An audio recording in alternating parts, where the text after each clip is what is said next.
दमनक ने कहा। दोस्तों, बुद्धि काम करती है, शारीरिक ताकत नहीं। राजा पिंगलक भयभीत है, इस अवसर पर मैं उसका प्रिय बन जाऊंगा। करकट ने कहा।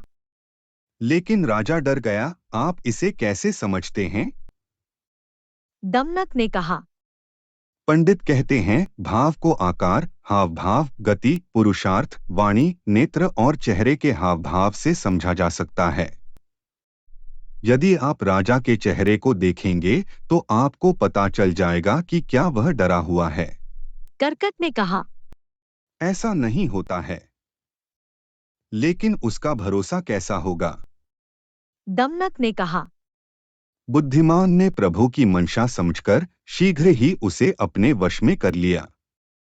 ज्ञान को दोहराया जाना चाहिए। तुम दूर रहो, मैं राजा पिंगलक के पास जाता हूँ। दमनक को दूर से देखकर पिंगलक ने कहा। ओ दमनक, बहुत दिन हो गए तुम्हें देखे हुए। दमनक ने राजा का अभिवादन किया और कहा। राजा की जय हो। पिंगलक ने पूछा।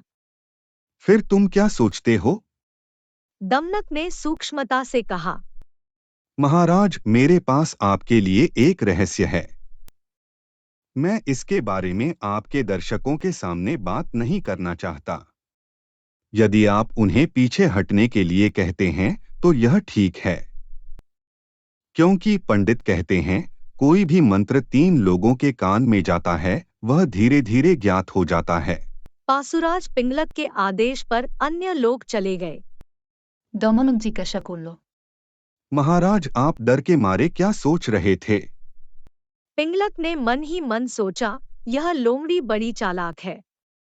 आपको मेरी भावनाएं कैसी लगी? अगर उसे पता चल गया तो उसे छिपाने की क्या बात है? तो खुलकर कहा। प्यारे दमनक, आज मैंने इस जंगल में एक भयानक दहाड़ सुनी। मुझे लगता है कि कोई ताकतवर जानवर इस जंगल में आ गया है, इसलिए मैं सोच रहा था कि मुझे जंगल छोड़ देना चाहिए या नहीं। दमनक ने सिर हिलाकर कहा।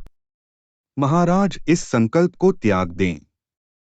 दहाड़ अवश्य किसी पशु की होगी, क्या तुम नहीं जानते कि उसका पराक्रम क्या है?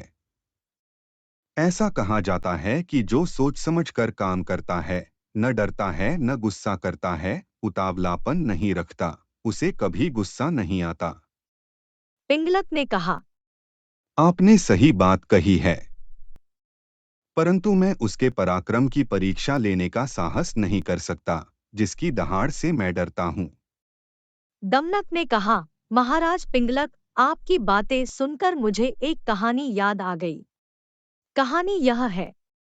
गुमायूं नाम की एक लोमड़ी ने एक बार जंगल में गुर्राहट की आवाज सुनी और बहुत डर गई। उसने सोचा, वह जंगल छोड़कर दूसरे जंगल में चला जाएगा। तब उसे एक अच्छी समझ मिली। उसने अपने दिल में फैसला किया कि वह नहीं देख सकता कि वह शब्द क्या था। यह सोचकर वह पेड़ों के पीछे आगे बढ़ा और देखा कि हवा के झोंके से आच्छादित आनंद छा गया है। इस बात को ध्यान में रखते हुए वह पेड़ों के पीछे आगे बढ़ा और देखा कि वहां एक जैदक हवा से चला जा रहा है और अपनी आवाज कर रहा है। गुमायूं ने साहसपूर्वक जॉयडक से संपर्क किया। जयधक की चमड़ी की छतरी देखकर वह हंसा और बोला, इस डर के कारण मैंने कई दिनों से खाना नहीं खाया है। जंगल से भागना चाहता था। कहते हैं कि यह चीज चर्बी से भरी है। उसने चमड़ी फाड़ी और जयधक के अंदर देखा, सब खाली। कथा समाप्त कर दमनक ने कहा। महाराज, इसलिए मैं आपसे कह रहा हूं कि बिना समझे वन से बाहर न निकलें। मुझे एक लोमड़ी के रूप में कम मत समझो। मैं उस भयंकर जानवर से भी आपका दोस्ती कर सकता हूं।